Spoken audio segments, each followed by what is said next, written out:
नमस्ते फ्रेंड्स, हमारे खेत बाज़ार चैनल में आपका हार्दिक स्वागत है। देखिए दोस्तों, आज के इस विशेष वीडियो में हम चर्चा करेंगे कि सरसों के भाव में आने वाले समय में अधिकतम तेज़ी हमें कितनी देखने को मिल सकती है। सरसों का स्टॉक अभी तक किसानों के पास में कितना शेष है जो मार्केट में नहीं आया है।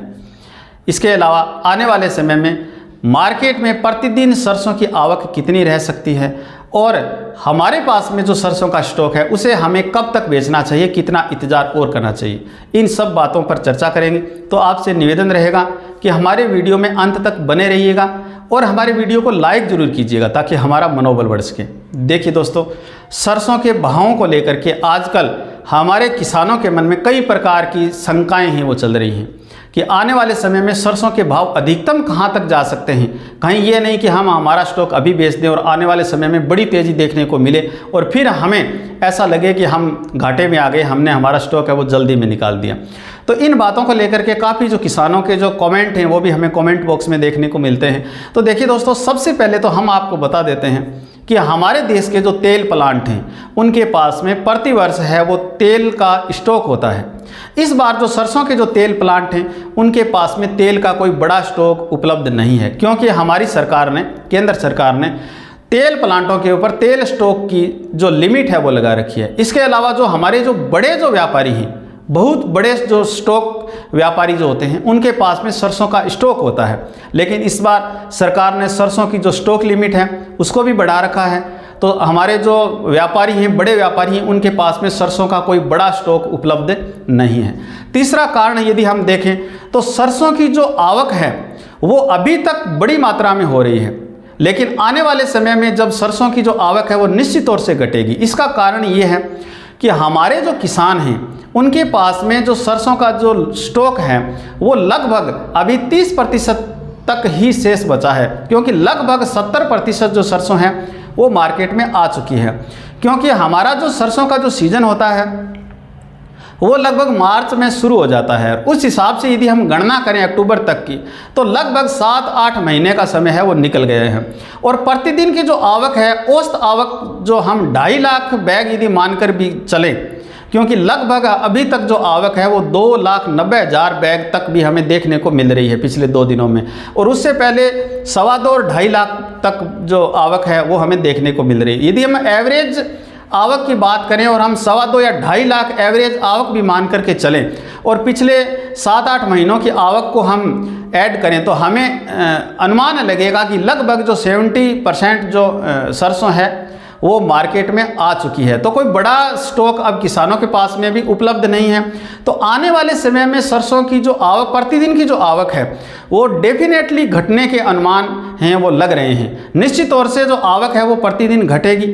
उधर तेल स्टॉक की जो सीमा जो चल रही है उसको गवर्नमेंट ने आगे 31 मार्च तक जो बढ़ा रखा है, उसकी वजह से आने वाले समय में सरसों का कोई बड़ा स्टॉक है वो त्योहारी सीजन पर यदि मांग बढ़ती है तो हमारे जो तेल प्लांट है उनके पास में अवेलेबल नहीं है।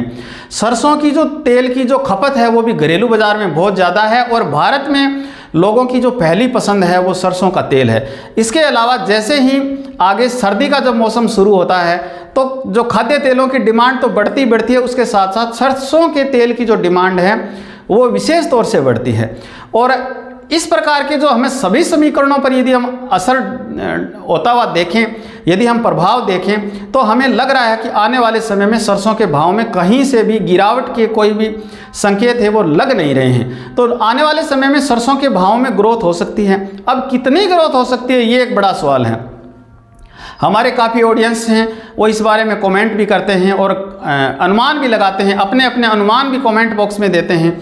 कई जो हमारे जो ऑडियंस हैं उनका मानना ये है कि सरसों के भाव में पीक आ गया है, यहाँ से आगे कोई बड़ी तेज़ी नहीं बनेगी। ऐसा हमें नहीं लग रहा है। क्यों नहीं लग रहा है? क्योंकि अब सरसों का स्टॉक जब इधर कम हो रहा है और इधर डिमांड बढ़ रही है, त्योहारी सीजन अभी पीक पर नहीं आया है। हमारा जो त्यौहार का जो सीजन है वो दीपावली और छठ पर्व पर पीक पर माना जाता है। तो ऐसे समय में बड़ी डिमांड निकलने वाली है सरसों के तेल की, तो भाव और ग्रोथ कर सकते हैं। अब बड़ा सवाल ये है कि भाव कहाँ तक जा सकते हैं। तो देखिए दोस्तों, सरसों के भावों को लेकर के कहाँ तक जा सकते हैं इस बारे में हम कोई फिक्स अनुमान है वो नहीं लगा सकते, क्योंकि समय समय पर जो सरकार है वो इस बारे में ठोस कदम उठाती है कि सरसों के तेल को नियंत्रण में रखा जाए।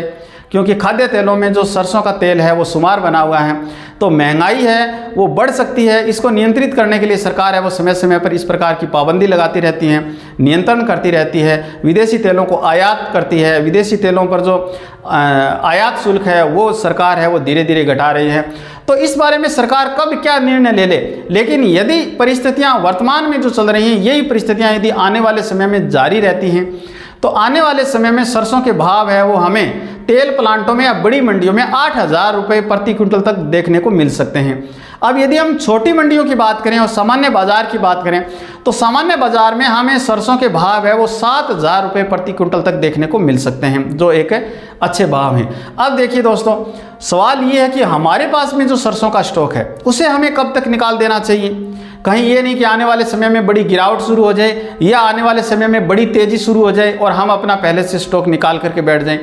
तो देखिए दोस्तों, सरसों के स्टॉक की यदि बात है तो आपको अपने हिसाब से, अपने मुनाफे के हिसाब से कि आपको स्टॉक निकालने में कितने में मुनाफा मिल रहा है, उस हिसाब से आप अपना स्टॉक है वो धीरे धीरे निकाल सकते हैं। हालांकि हमारे जो ऑडियंस हैं उनको सलाह देते हैं कि सरसों स्टॉक निकालने का समय है वो दीपावली से लेकर के फरवरी तक के बीच में सबसे सूटेबल समय होता है। उस समय आपको भाव हैं वो अच्छे देखने को मिलते हैं। तो यदि आपके पास में यदि सरसों का स्टॉक है तो हम आपको सलाह ये देंगे कि आप दीपावली के आसपास और दीपावली से लेकर के फरवरी से पहले तक अपना स्टॉक है वो निकाल सकते हैं, तो आप अच्छे मुनाफे में रह सकते हैं। देखिए दोस्तों, हमारा वीडियो आपको कैसा लगा हमें कमेंट कर जरूर बताइएगा, और यदि आप हमारे चैनल पर पहली बार आए हैं तो हमारे चैनल को सब्सक्राइब जरूर कीजिएगा। धन्यवाद।